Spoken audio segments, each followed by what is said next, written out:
It's Dizzy. If you don't know me, I am a widow and I heat my house with wood.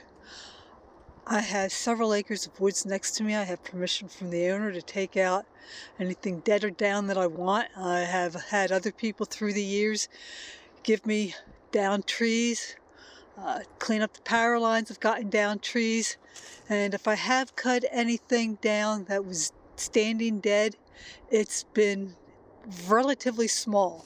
Basically what I was doing was cutting it almost all the way through until it looked like it was about ready to fall, and then pushing it so that it wouldn't fall back and hit me.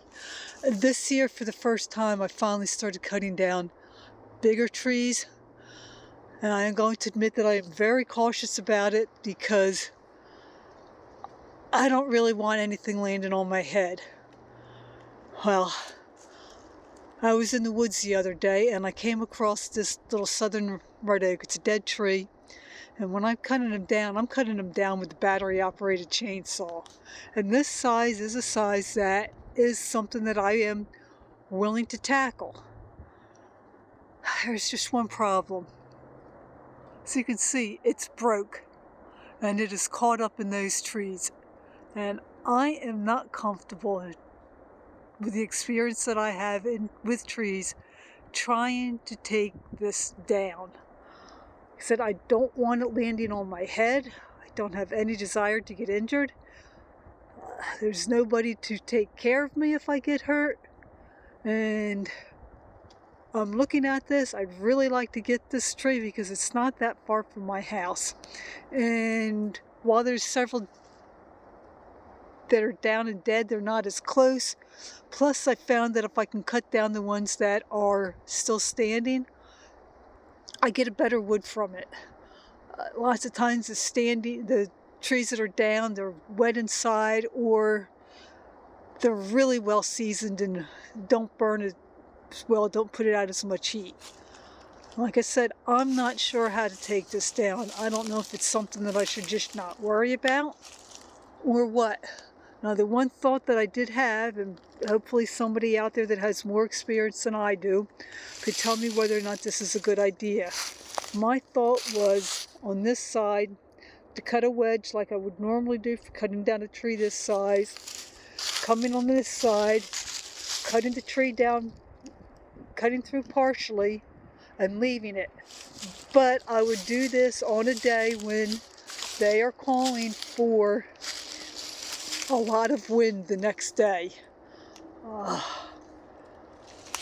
I said, I don't know if that's a good idea, if that would work or not. So I'm hoping that somebody that has more experience with felling trees can either tell me if that's a good idea, tell me it's something else I could try, or whether I would just be better off just leaving it. Like I said, I don't take down just anything. I come over here. See, we've got a lot of down pine trees in here. But this is another dead oak. This is not something that I would be comfortable cutting down, in spite of the amount of wood that I would be getting from it. If it comes down in a storm, that would be one thing. Like I said, I am not comfortable cutting that down. Like I said, I'm by myself. I'm using a battery-operated chainsaw, which admittedly does not do as good a job as a gasoline-powered chainsaw. So, I've got over here if I wanted to take it down. Right now I still have a bunch of cherry that I haven't cut up. This is a dead cherry. And this is something that I would cut. Actually, I'd cut that from that side, and then cut this and probably push it over.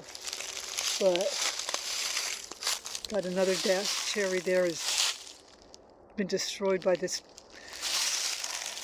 Virginia pine. But if anybody has any advice for me, that would be greatly appreciated, and I'll talk at you later.